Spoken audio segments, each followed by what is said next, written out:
Alors, vous savez que le mot racisme, on peut l'employer de différentes façons. Par exemple, quand une société organise des équipes où tout le monde est de la même race, est-ce que c'est du racisme? Alors vous me direz, ah ben non, puisqu'on les a acceptés. Mais malgré tout, on fait jouer le critère racial. L'autre jour, je suis tombé sur une équipe de 7 ou 8 agents, mais c'était tous noirs.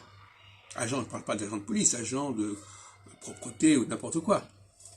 On voit qu'il y a une homogénéité au niveau professionnel, c'est-à-dire qu'il y a des équipes qui portent le même uniforme, non pas le même uniforme simplement vestimentaire, mais qui ont le même uniforme racial, le même uniforme de couleur, et ça devient une caractéristique. De la même façon, par exemple, qu'on sait très bien que dans le domaine de l'économie, de la sécurité, on emploie énormément de gens de couleur.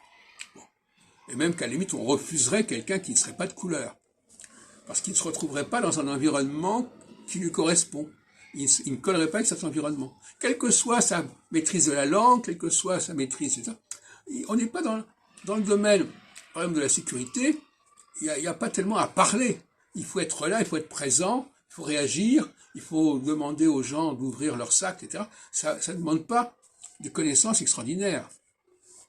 Donc, il y a une racialisation, pour employer ce mot-là, plutôt que le mot racisme, il y a une racialisation des activités professionnelles qui est évidente et qui va permettre l'intégration. Quelqu'un qui a un profil qui colle avec des gens qui travaillent dans un certain créneau, eh bien, il va pouvoir s'intégrer. Par-delà la question de sa religion, de sa langue, de son statut juridique.